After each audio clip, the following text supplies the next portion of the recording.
कृष्ण गोविंद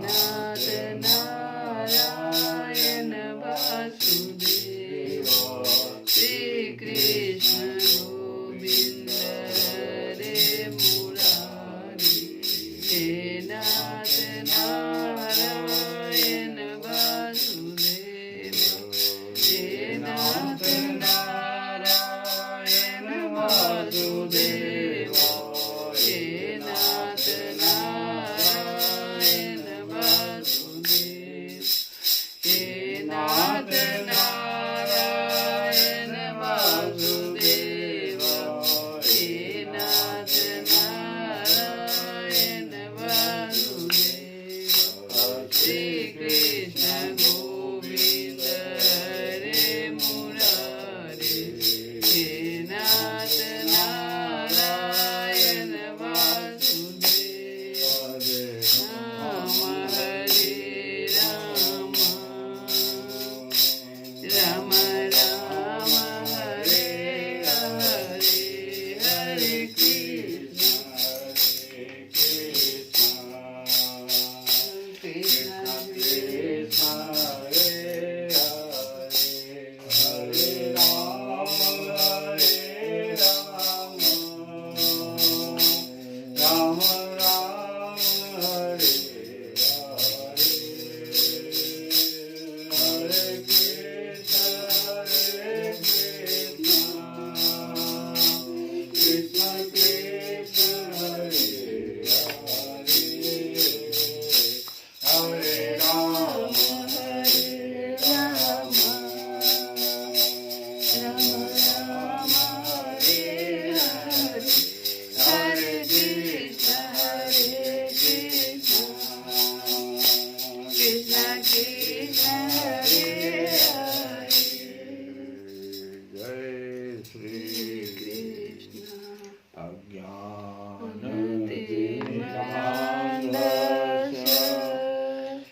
सुतं देवं कंसचानूरमर्दनं देवकी परमानन्दं कृष्णं वन्दे जगद्गुरुं रुक्मिणीकेलिसंयुक्तं पीताम्बरे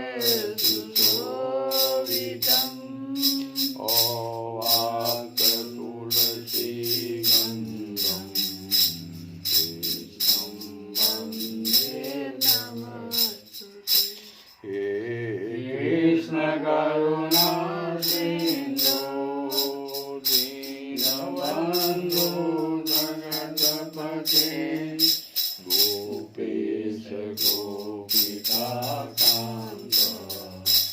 राधाकांत नमोस्तुते तप्त कांचन गौरांगी राधे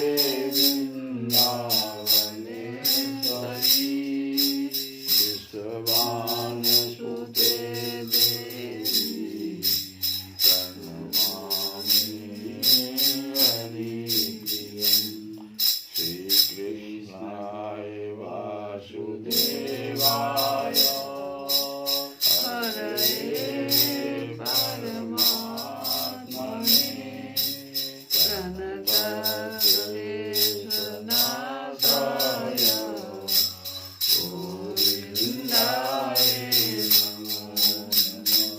कल की कथा में हम लोग सुन रहे थे कि भीष्म पितामह युधिष्ठिर जी को समझा रहे हैं कि युधिष्ठिर, संसार की ये सब घटनाएं ईश्वर इच्छा के अधीन है।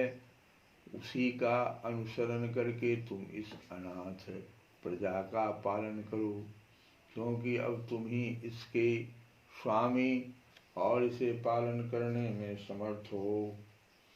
ये श्री कृष्ण साक्षात भगवान हैं। आगे आगे कह रहे हैं कि ये श्री कृष्ण साक्षात भगवान हैं, ये सबके आदि कारण और परम पुरुष नारायण हैं।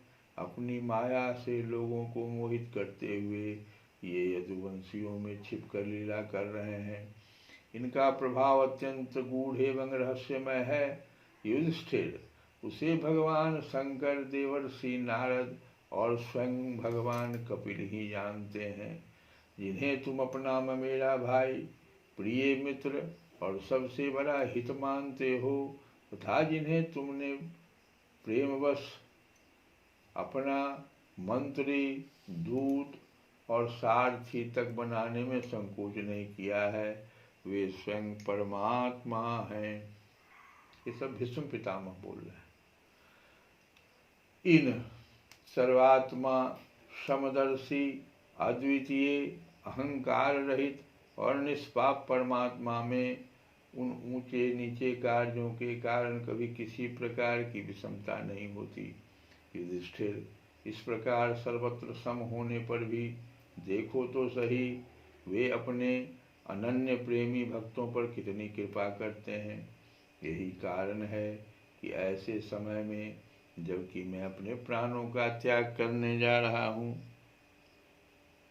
देखो भक्त पर कितनी कृपा भगवान करते हैं, कि जब मैं अपने प्राणों का त्याग करने जा रहा हूँ, इन भगवान श्री कृष्ण ने मुझे साक्षात दर्शन दिया है, जबकि वो द्वारिका जा रहे थे।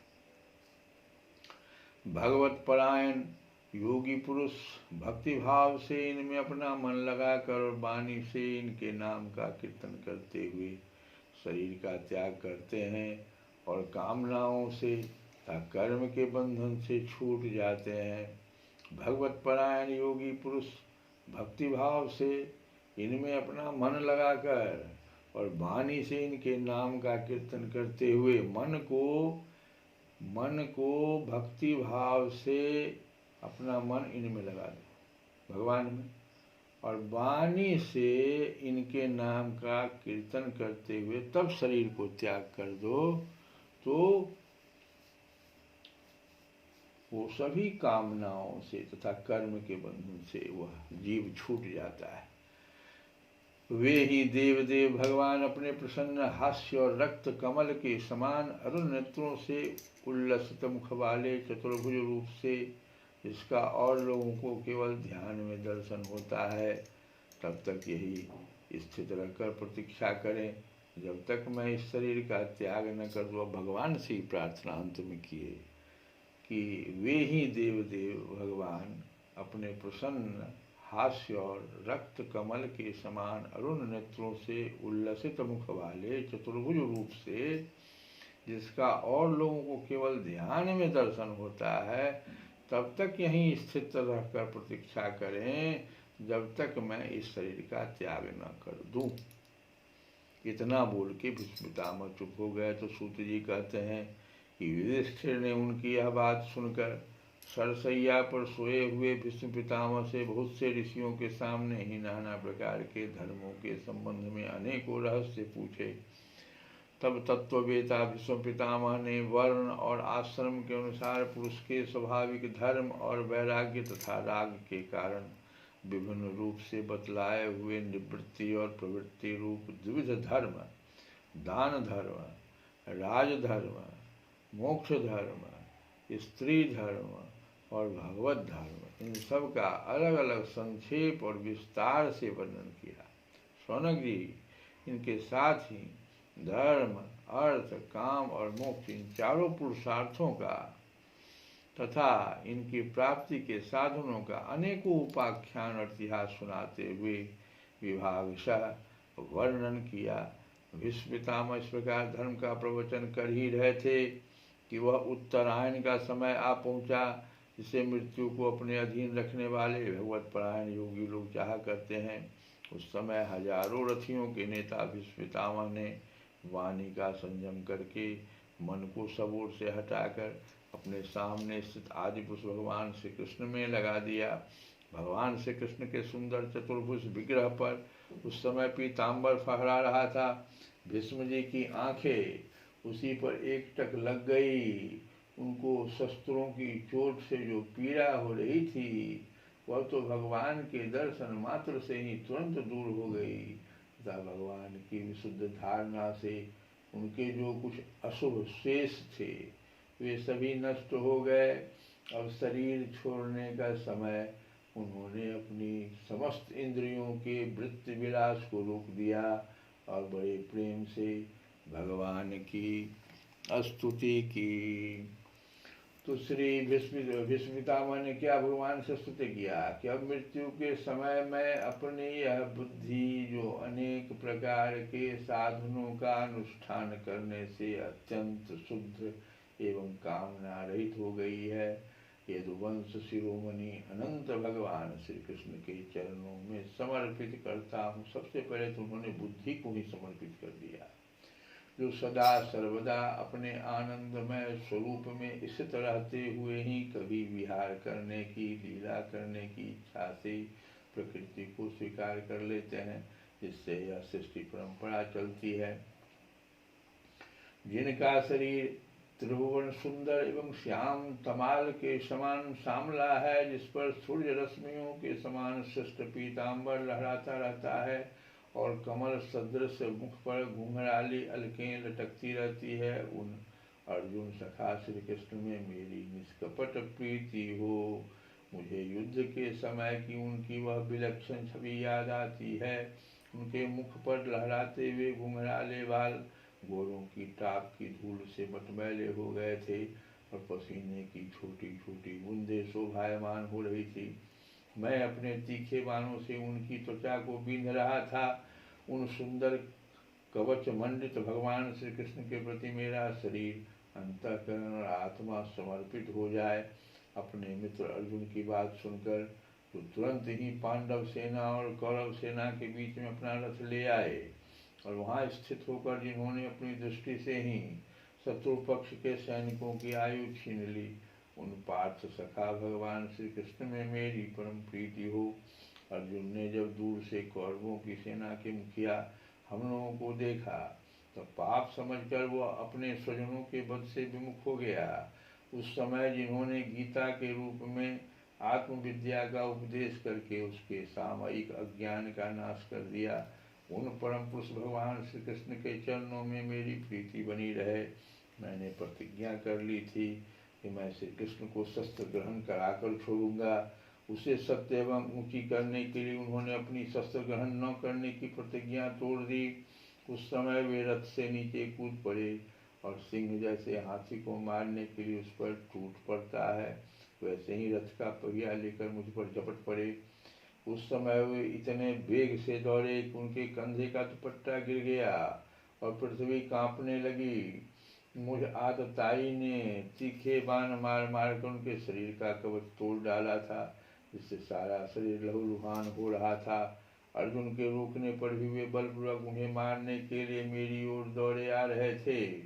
वे ही भगवान श्री कृष्ण जो ऐसा करते हुए भी मेरे प्रति अनुग्रह और भक्तवत्सलता से परिपूर्ण थे, मेरी एकमात्र गति हो, आश्रय हो।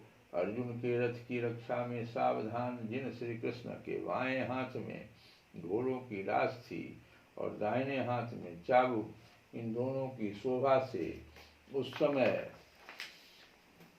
जिनकी अपूर्व छवि बन गई थी तथा महाभारत युद्ध में मरने वाले वीर जिनकी इस छवि का दर्शन करते रहने के कारण साधुक मोक्ष को प्राप्त हो गए, उन्हीं पार्थ सारथी भगवान श्री कृष्ण में मुझ मरणासन की परम प्रीति हो। जिनकी लटकीली सुंदर चाल, हाव भाव युक्त चेष्टाएं, मधुर मुस्कान और प्रेम भरी चितवन से अत्यंत सम्मानित गोपियां रास लीला में उनके अंतर्धान हो जाने पर प्रेमोन्माद से मतवाली होकर जिनकी लीलाओं का अनुकरण करके तन्मय हो गई थी, उन्हीं भगवान श्री कृष्ण में मेरा परम प्रेम हो। जिस समय युधिष्ठिर का राजसूय यज्ञ हो रहा था, मुनियों और बड़े बड़े राजाओं से भरी हुई सभा में सबसे पहले सबकी ओर से इन्हीं सबके दर्शनीय भगवान श्री कृष्ण की मेरी आंखों के सामने पूजा हुई थी। वे ही सबके आत्मा प्रभु आज इस मृत्यु के समय मेरे सामने खड़े हैं।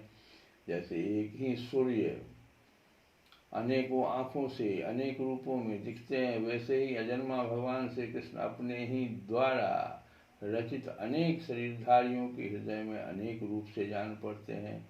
वास्तव में तो वे एक और सबके हृदय में विराजमान हैं ही। उन्हीं इन भगवान श्री कृष्ण को मैं भेद भ्रम से रहित होकर प्राप्त हो गया हूँ। श्री कृष्ण गोविंद